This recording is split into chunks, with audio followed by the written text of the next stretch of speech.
Of course. Here is the paraphrase script. Maintain your original tone, bass, and articulate style will alter recent structures. نجمة. In the dense woodland of southeastern Ohio, during the autumn of 1823, a young woman was discovered under an hurricane. Her body was covered in precise geometric cores that defied all medical explanation. It was Margaret Hayes, barely 22 years old, who had been missing for over 3 months. Local hunters were the ones who found her, and she spoke in fragmented sentences about the slashes that it shared with the other straps. Her case was examined by 3 different doctors, all respected physicians of their communities, and each one refused to continue treatment.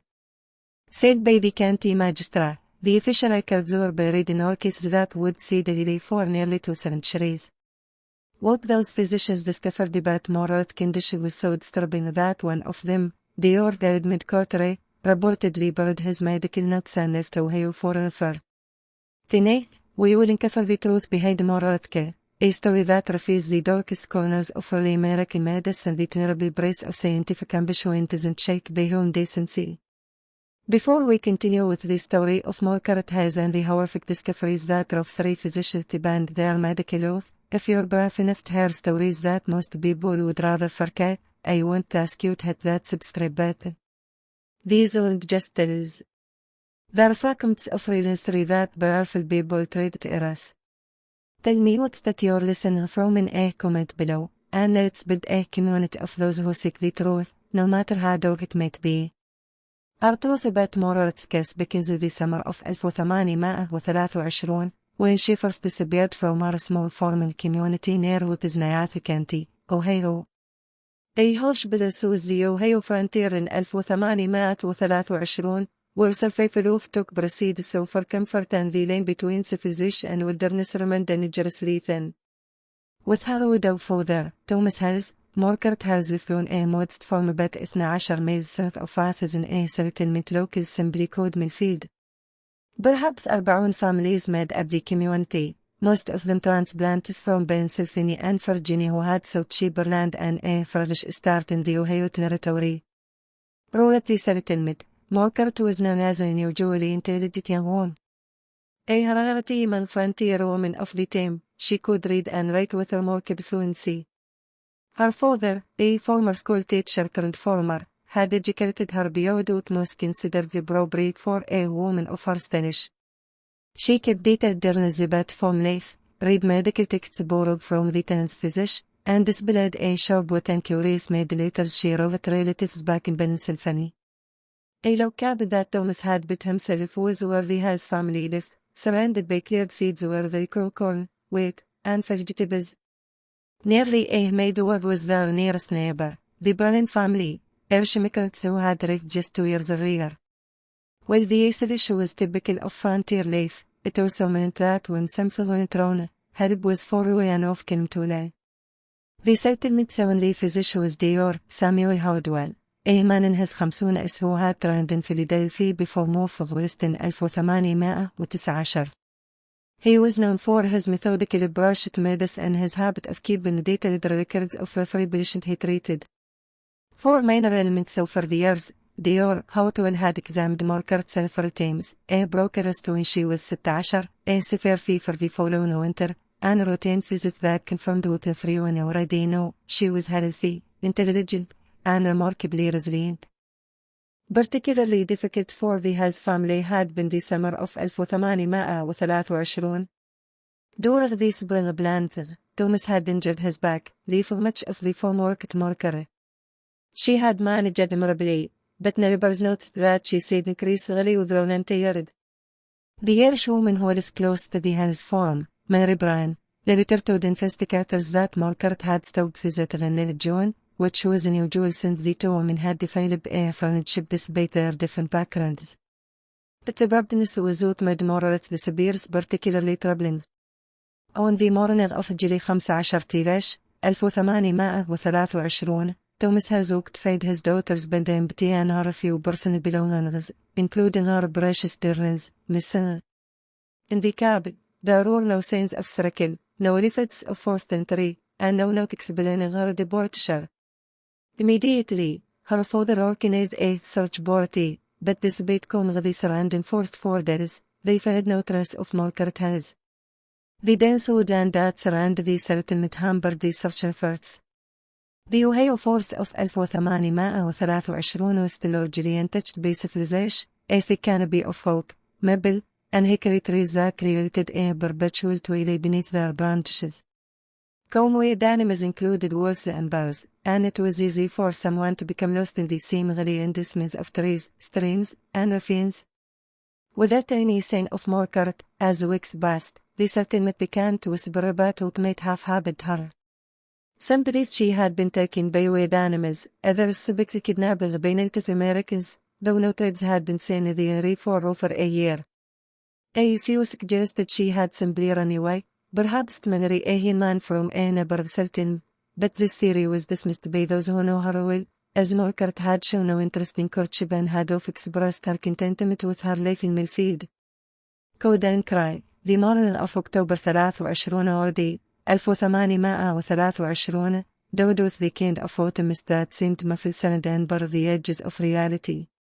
Tracked deer through the woods about 8 miles northeast of Millfield were two local hunters, James Fletcher and his teenage son Robert, when they heard what they initially thought was an animal in distress. A low, rhythmic moaning seemed to come from deeper in the forest. As they moved closer, the moaning resolved into something more uncertain, a human voice, but speaking in a pattern that didn't quite make sense. Words and phrases were repeated over and over, punctuated by long silences and then sudden bursts of words and like desperate bleeding. The Fletchers exchanged worried glances. In 3 decades of hunting these woods, James had never heard anything quite like it. They found her in a small clearing about a quarter-mile from Miller's Creek, a tributary that eventually fed into the Hawking River. Sitting cross-legged on the ground, completely naked, was Margaret Hayes, her long dog had her hands and matted ankles around her shoulders. She was rocking back and forth, her arms wrapped around her knees, and she was speaking in a voice that was recognizably hers, but somehow different, flatter, more mechanical. The session must continue, she was said over and over. The chair with leather straps. The observations were incomplete. The subject requires additional stimulants. Then she would fall silent for perhaps 30 seconds before beginning the sleep variations. The sessions must continue. The measurements were not yet precise. The subject shows promised reactions بكبر A fighter of the War of 1812 a man not easily shaken, James Fletcher later told Dior, Hotwell that the sight of Margaret Hayes was the most disturbing thing he had ever witnessed. It wasn't just her nudity or her apparent madness, it was the condition of her body. If from a distance, he could see that her skin was covered in wood-beard by scars, but scars in like any he had seen before. They formed geometric patterns across her arms, legs, and torso, precisely as analysis that looked almost like mathematical diagrams carved into human flesh. While Robert Fletcher attempted to broach her, Morris had snapped up with threatening suddenness. Her eyes, was bright with intelligence, were unfocused and strange, as if she were looking at something far beyond the forest clearing. She began to speak more rapidly, her face raised in pitch. The doctor requires compliance. The measurements must be exact. The subject will still do the procedure. The copper instruments must be heated to the proper temperature. The hunters wrapped her in James's hunter's jacket and carried her back to the Sultan, where Dior Hotwell was summoned immediately. What he found when he examined Margaret Hayes in the privacy of his smoking coat challenged everything he thought he knew about medicine, human nature, and the limits of scientific inquiry. For over 20 years, Dr. Samuel Hartwell had been practicing medicine, first in Philadelphia and then on the Ohio frontier. He had treated battlefield wounds, delivered babies in frontier cabins, and diagnosed diseases that had no names in the medical texts of his time. But nothing in his experience had prepared him for the methodical horror he discovered when he examined Margaret Hayes. The geometric scars that covered her body were not random mutilations or the result of some accident, they were precise, deliberate incisions that had been made with surgical instruments. Each cut was exactly the same depth, approximately 1/8 of an inch, and they formed patterns that seemed to correspond to anatomical landmarks. Then they radiated from specific points on her shoulders, arms, and legs, creating what looked like a map of her muscular nerve systems. 17 separate score patterns were revealed in their how-to initial examination, each consisting of multiple cuts that had been made at different times.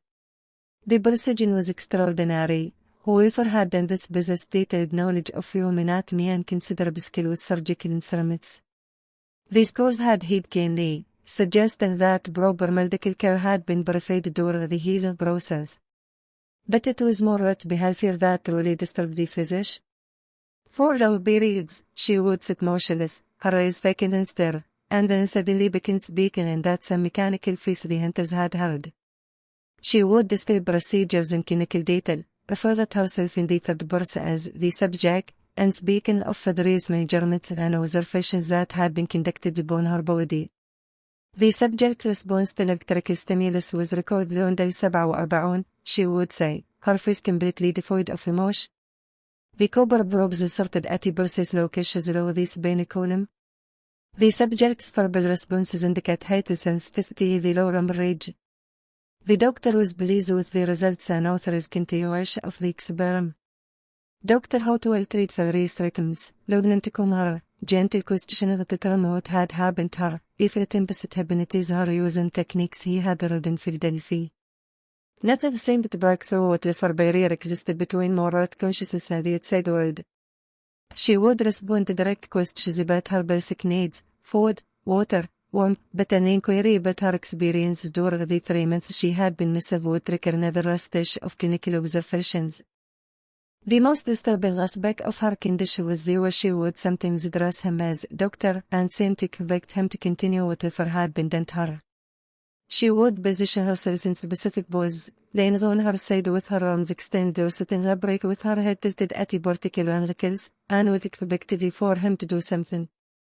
When he failed to respond as she apparently expected, she would become agitated and begin repeating phrases about protocol and the necessity of continuing the work. After 3 days of examination, a conclusion was reached by Dr. Hotwell that shook him to his core. Margaret has had been subjected to systematic medical experimentation by someone with considerable knowledge and skill. The scores, her behavior, and the clinical vocabulary she used to point at a sustained period of abuse disguised as scientific research. But who could have done such a thing? And we had Margaret seemingly cooperated with procedures that must have caused her tremendous pain and psychological damage. More horrifying than Dr. Hotwell could have imagined would be the answer to these questions, and it would ultimately drive him to make a decision that would haunt him for the rest of his life. With a careful examination of her possessions, which had been found scattered throughout the forest near where she was discovered, Dr. Hotwell's investigation to Margaret's condition began. Her journal, which had been missing since her disappearance, was found wedged between 2 folders about 50 yards from the clearing. The leather cover was water-damaged and many pages were illegible, but enough remained to provide disturbances into her final weeks before disappearing. Typical of Margaret's writing were the early entries, detailed observations about form life, weather patterns, and her correspondence with relatives in Pennsylvania. But beginning in late June, her handwriting began to change. The normal unit strip became increasingly erratic, with words crossed out and rewrite multiple times. The content also shifted, focused obsessively on medical topics and scientific procedures. جون 28 تياش 1823. Dr. Hotwell's medical text described the use of electrical apparatus in treating nervous disorders. The principle seems sound. If electricity can animate a fox legs, as demonstrated by the Italian physician Calfoni, surely it might restore proper function to damaged nerves in living subjects. I have been reading about the experiments conducted in Philadelphia boss. The results are most promising. جري 1823. I have been invited to observe advanced medical procedures. The opportunity to witness to scientific inquiries are in a place like my field. I have been assured that my education and intelligence make me suitable for participation in important research. Further need not know of these Caesar. He would not understand the significance of the work being conducted. The final eligibility was dated July 12, just 3 days before her disappearance. The preliminary examinations are complete. I have been selected as a deal for the advanced procedures. The doctor explains that burn is temporary, but scientific knowledge is eternal. I understand the importance of the work and keep making sense really. The searches will begin tomorrow. With Carol Velorum, the how to study these entries. Margaret's references to the doctor and advanced procedures clearly indicated that she had been in contact with another physician, someone who had convinced her to participate in what she believed was legitimate medical research. But who was this mysterious doctor, and where had these sessions taken place? Prominent expected source came the answer. While examining Margaret's clothing, which had been found in various locations throughout the forest, the hotel discovered a small piece of paper sewn into the lining of her dress. It was a fragment of a letter written in a hand-heated trichines that contained brief instruction for some kind of medical procedure. Subject must be secured using the leather strands to prevent movement during the application of electrical current. The copper probe should be inserted at a depth of no more than 1/4 inch to avoid permanent damage to the nerve system. Duration of 8 sessions should not exceed 3 minutes and the subject must be given adequate time to recover between applications. Schedule was the clinical detachment of the language, but would disturb the how to almost was the paper itself.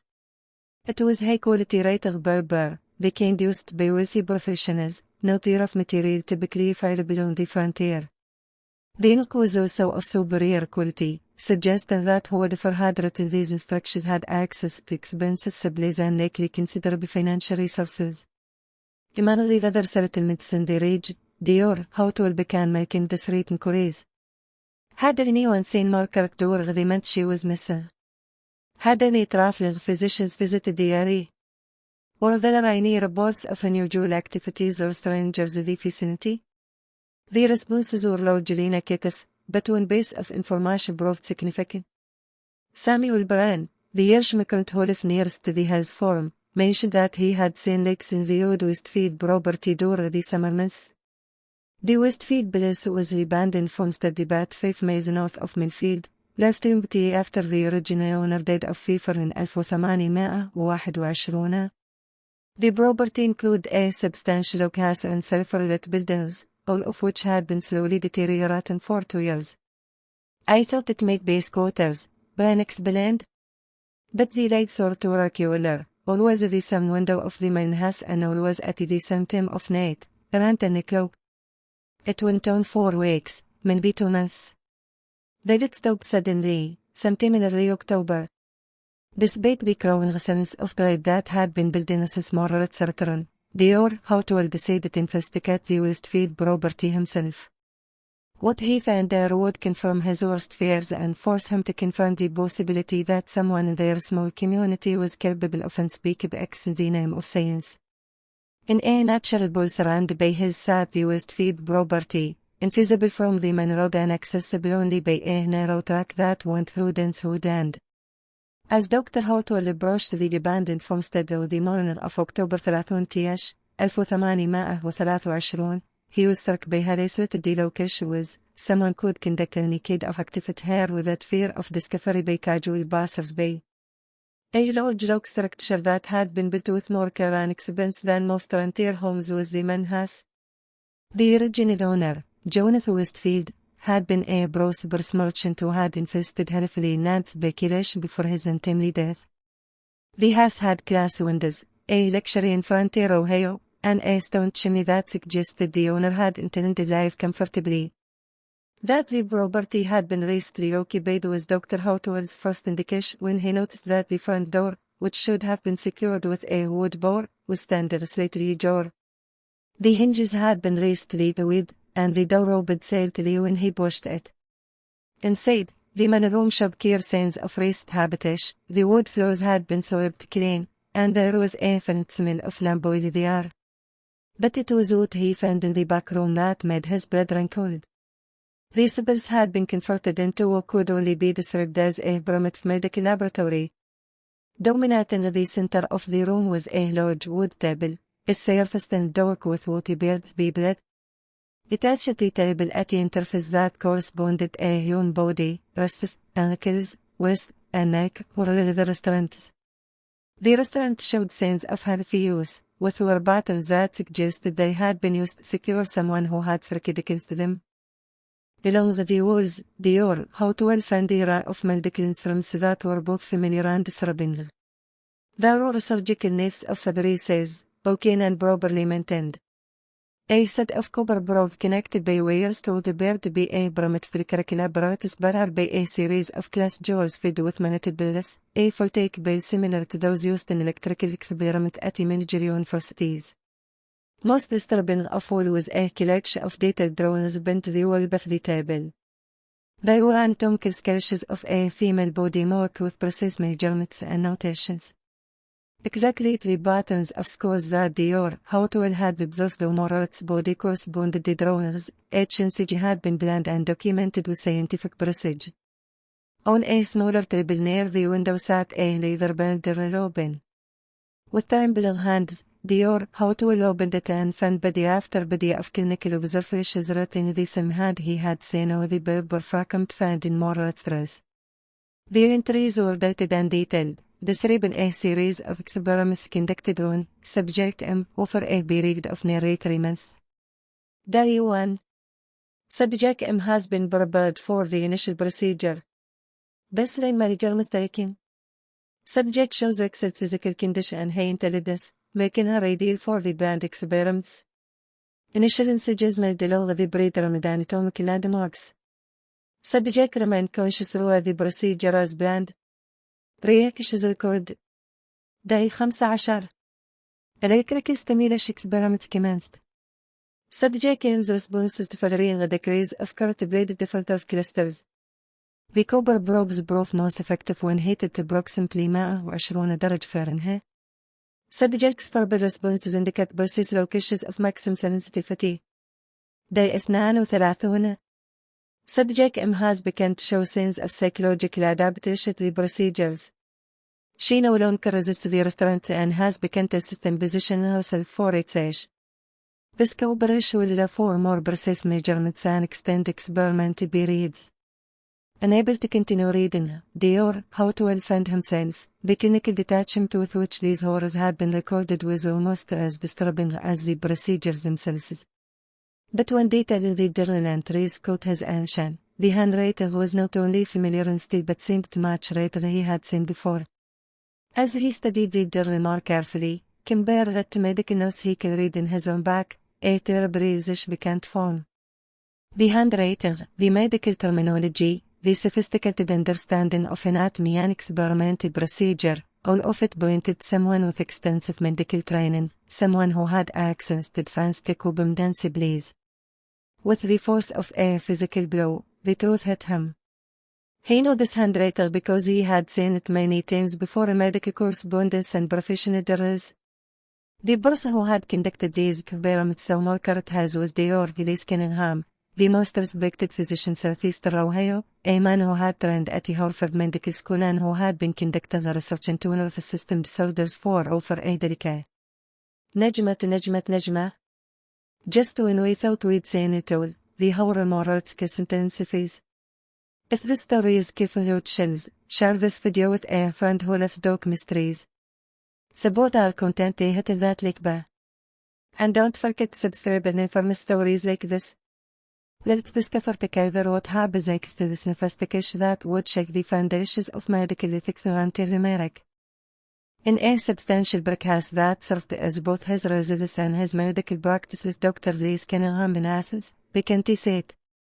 He was 58 years old, a Harvard-trained physician who had moved to Ohio in 1815 with the theoretical of advanced medical knowledge through research into nervous system disorders. His reputation was impeccable. He had treated governors, judges, and wealthy merchants through the region, and his medical opinions were sought by physicians and followers Cincinnati and Columbus. The most difficult of his life was Dior, how it was journey to Athens on November 2 1823. He can read with him Morot's journal, the clinical notes he had found at the Westfield property, an echoing certainty that he was about to confront one of the most horrific betrayals of medical ethics in American history. But he also carried questions that haunted him. How had Cunningham convinced Margaret to participate in these experiments? How had he gained access to the Westfield property? And most importantly, were there other victims? Woman street to the brick house, its facade presenting the picture of respectable prosperity. He flickered his hands in the windows, and the brass and blade beside the door read, Dr. Cunningham, M.D., Harvard Medical College. For professional consultations, Dr. Hartwell had visited this house many times over the years, but today he felt as if he were entering the domain of a stranger, or worse, a monster disguised as a healer. In his brief study, Cunningham received him, a room that Dr. Hartwell had always admired for its impressive collection of medical texts and anatomical specimens. Now, looking at the class George contained rubbers of Dawkins and the dated anatomical charts through the walls, he wondered how many of these specimens had come from Cunningham's research subjects. When Dr. Hartwell blessed the journal and clinical notes on Cunningham's mahogany desk, the older physician's reaction was telling. There was no surprise, no shock, no indignation at the accusations. Instead, Cunningham's Bible examined the efforts with the same clinical detachment he might show in studying an interesting medical specimen. I wondered when someone would discover the Westfield facility, Cunningham said calmly, sitting back in his leather chair. I had hoped to complete my current series of experiments before relocated a more secure location. Like a physical blow, the casual مشهد Dr. Hartwell.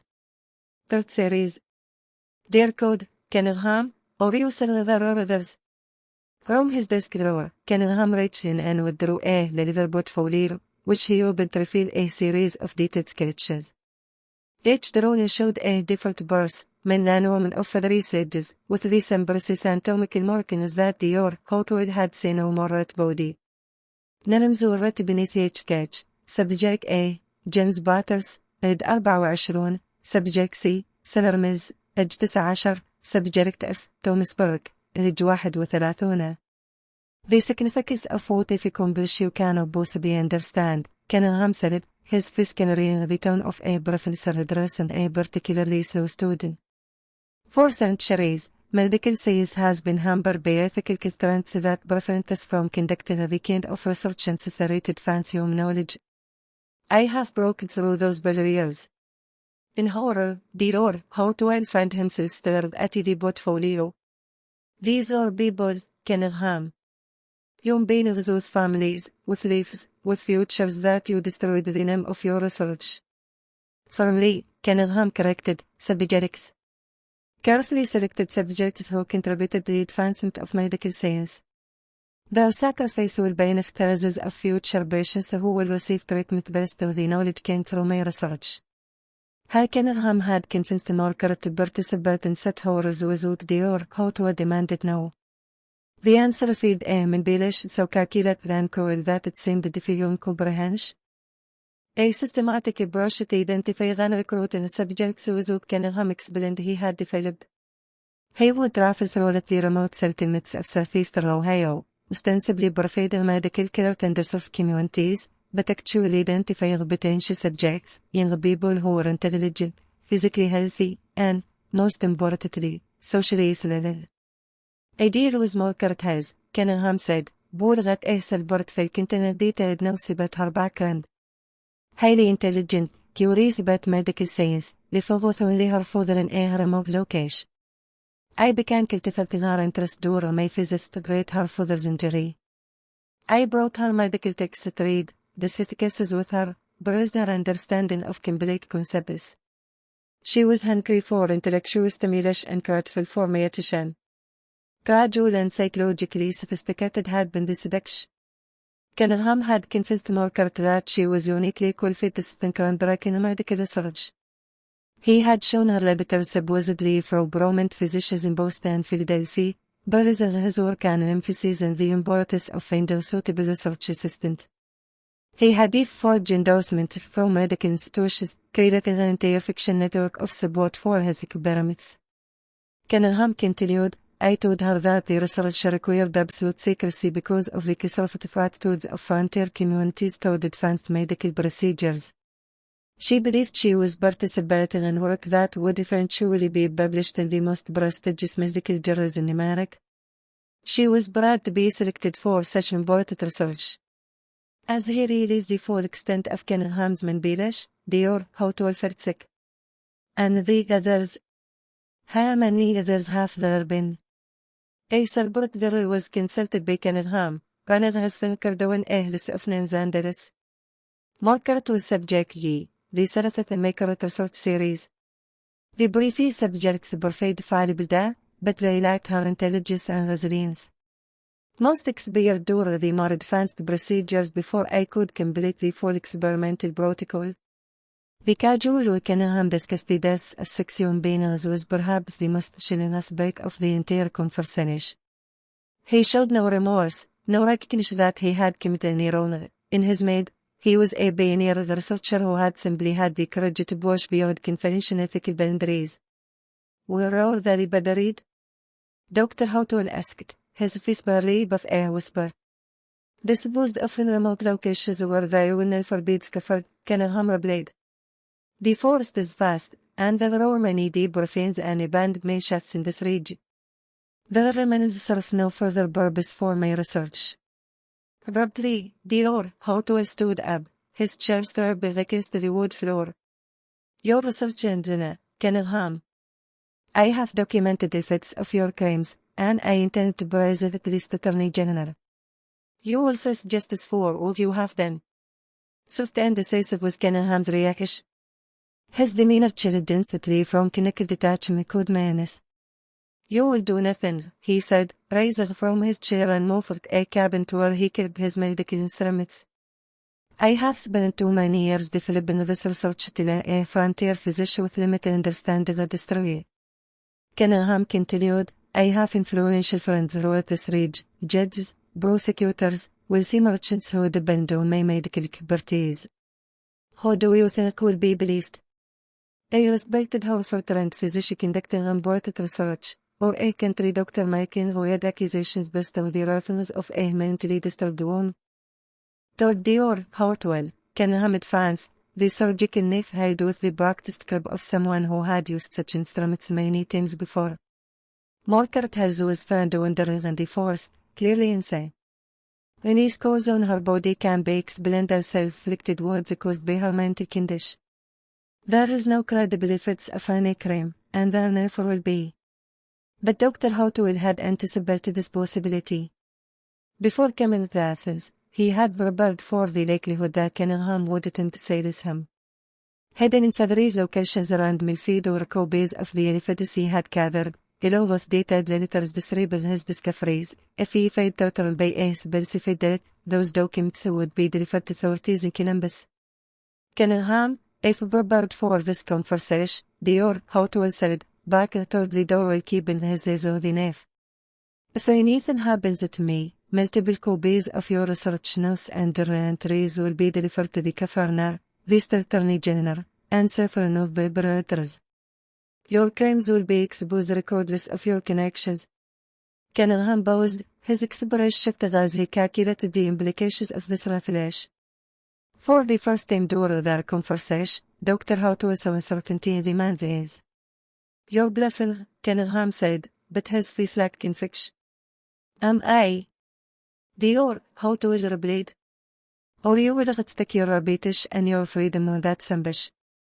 When Cunningham, apparently decided that he had no choice but to eliminate the track, lunged forward with the surgical knife, the confrontation reached its climax.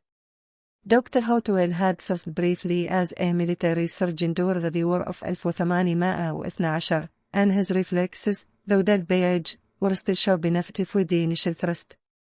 In the confined space of the study, the two men circled, knocking over chairs and sending medical instruments scattered across the floor. Cunningham was older but desperate, while Dior, Houghton was driven by a righteous fury that gave him strength beyond his years. The struggle was brief but failed, and though Cunningham lost his footing and fell backward onto his own desk, the surgical knife turned in his hand and pierced his chest. Instant sales, Dior, Hotwell wished as the late brand from Cunningham says. A man who had tortured and killed at least 7 innocent people died with the same chemical detachment with which he had conducted his experiments. His final would be a complaint battling rubbish of important research. In the immediate aftermath of Cunningham's death, a decision was sensed by Dior, Hotwell that would haunt him for the rest of his life. He could report later on that he had killed Cunningham in self-defense while confronting him about his crimes against Margaret and 6 other victims. But doing so would require exposing the full details of the experiments, subjecting Margaret to further trauma, potentially destroying public trust in the medical professional at the region. Instead, a more complex path was chosen by Dior, Hotwell. He and the saint suggest that Cunningham had died in accident while conducting a medical procedure. Burthington was the deficient investigation conducted by Athens County Sheriff Robert Mass. Cunningham was widely respected. Dr. Hotwell's account of the accident was accepted without question, and no one thought to look deeper into the circumstances of the death. The evidence of his crimes was systematically destroyed by Dior. Hotwell used the years immediately following Cunningham's death. He brought the research notes, the anatomical sketches, and the detailed records of the experiments into the deepest bore of the Hawkins River through the surgical instruments, and the electrical apparatus was dismantled and scattered across several county dumps. Similar treatment was received by the Westfield property. Under cover of darkness, Dior, Hotwell and 2 trusted friends, men who asked no questions but helped without hesitation, removed every piece of equipment from the makeshift laboratory. The restaurant table was chopped up and burned, the medical instruments were buried in separate locations, and the room itself was thoroughly cleaned to remove any trace of what had occurred there. But the assets that matter most, Margaret has herself, Dior, Hotwell could not destroy. Her condition remained a constant reminder of Cunningham's crimes, and her care became Dior, Hotwell's primary responsibility and his own burning for his failure to stop the experiment sooner. Gradual and incomplete was Margaret's recovery. The systematic torture she had endured left permanent scars, both physical and psychological, that no medical treatment of the time could fully address. 4 weeks after Cunningham's death, she continued to experience episodes where she would lapse into the mechanical speech patterns that had so disturbed the hunters who found her, reciting fragments of clinical observations that flat, emotionless face. The subject's response to stimulus was recorded, she would say, stared blankly at the wall of Dior, Hotwell's clinic. The measurements were precise. The doctor was pleased with the progress. The searches would continue tomorrow. During these episodes, Margaret seemed completely unaware of her surroundings, lost in memories of the procedures that had been conducted upon her. Various treatments were tried by Dr. Hotwell, herbal remedies, gentle conversation, experimental approaches he had read about in medical journals, but nothing seemed to break through the psychological barriers that Cunningham's abuse had created. Gradually, however, Margaret began to show signs of improvement. The episodes became less frequent and shorter in duration. She began to recognize Dior, Hotwell and other familiar faces, and occasionally she would speak in her own voice but simple, immediate concerns they can recorded. But the bright intelligence that had made her such an appealing target for Cunningham's experiments never fully returned. Through a network of Quaker families in Pennsylvania who specialized in care for individuals with mental disturbances, Dior, Hotwell made arrangements for Margaret's long-term care. He corresponded with colleagues in Philadelphia who had experienced treating patients with similar conditions, though he could never fully explain the nature of Margaret's wrong without revealing Cunningham's crimes. Entirely on Dior, Hotwell's shoulders fell the financial burden of Margaret's care. He sold his medical practice in Milford and used the proceeds to establish a trust fund that would provide for her needs for the rest of her life. He moved a smaller farm outside the settlement, where he lived quietly and continued to practice medicine on a limited basis, never charging fees from families who could not afford to pay.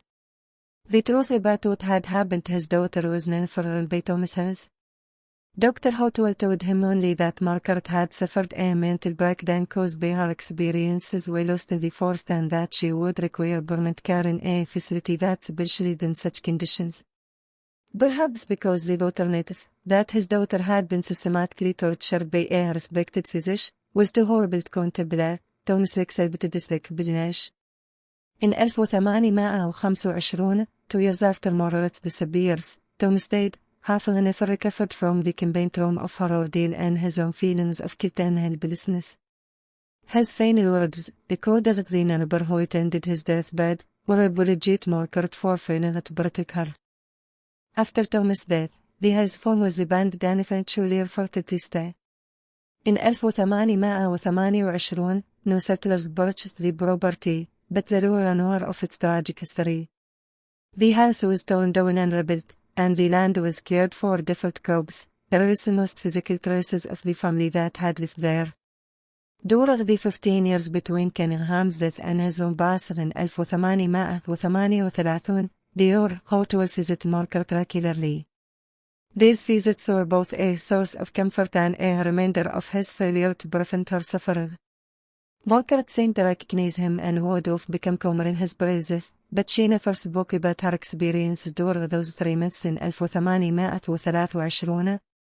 The Quaker family that cared for Margaret reported that she lived peacefully, had a with simple household tasks and occasionally showing flashes of her former intelligence when discussing books or engaging in conversations about everyday topics. But she never married, never formed close relationships, and never fully escaped the psychological prison that Cunningham's experiments had created. The full weight of the burden he had carried for 15 years was revealed in Dior, Hout was brave to bear those, discovered after his death.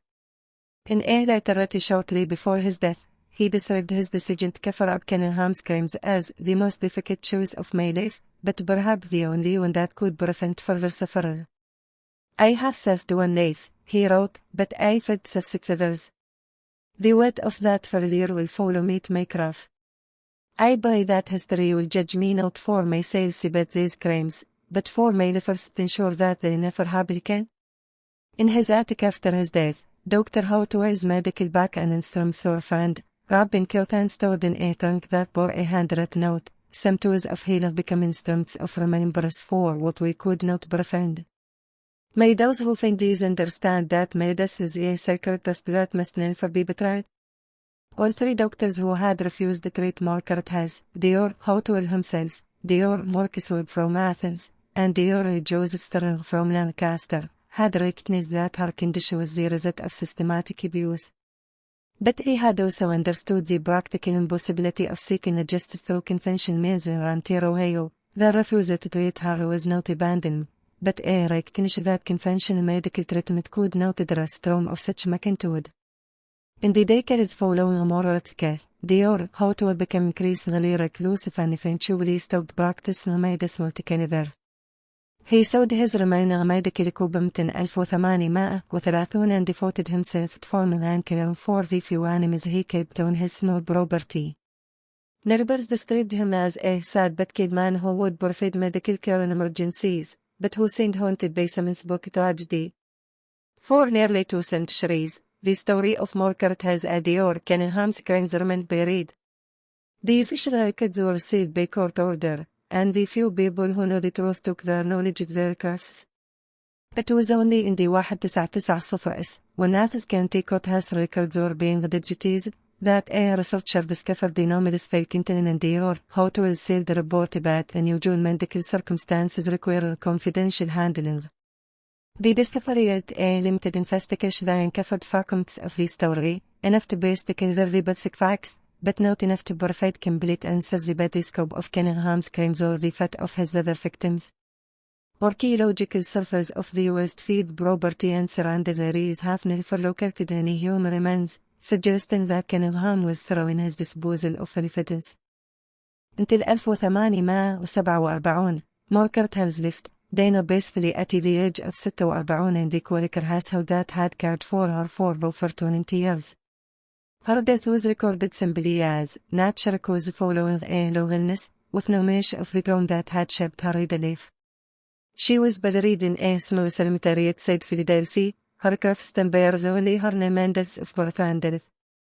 One of the darkest chapters of the history of American medicine is represented by the case of Margaret Hayes, a reminder that the isolation and lack of oversight that characterized frontier life could create opportunities for those who would exploit the phenomenon of scientific progress. It also demonstrates the terrible burden carried by those who discovered such crimes but found themselves powerless to seek justice through conventional means. Perhaps most disturbing of all is the realization that Margaret Hayes may not have been unique. The fast, supposedly populated wilderness of the 19th century America provided countless opportunities for those who would probably be isolated and defenseless. How many other victims were there, scattered across the frontier, they suffer unknown only to their tormentors and perhaps a few witnesses who shall say so for the futility of seeking justice. In the Athens County Courthouse, the official record of Margaret Hayes' case remains accessible only to researchers who can demonstrate a legitimate academic interest in early American medical history. The or how it was altered the State Attorney General was never sent, and the copies of Cunningham's journal that he claimed to have made were never found among his possessions after his death. The terrifying reality that sometimes the most evil acts are committed by those society trusts most is what this mystery shows us. Those who take sacred oaths do no harm, but who hide behind respectability and professional authority commit unspeakable crimes. It reminds us that the price of scientific progress should never include the suffering of the innocent, and that those who would pursue knowledge at any cost must be held accountable for their actions. What do you think of this story? Do you believe a fate was revealed? Could there have been other victims whose stories were never told, scattered across the remote settlements of America? Leave your comment below and share your thoughts about this dark chapter in medical history. If you enjoyed this tale and want more dark mysteries from America's past, subscribe, hit the notification bell, and share with someone who loves historical mysteries that reveal the hidden horrors of our nation's early years. See you in the next video.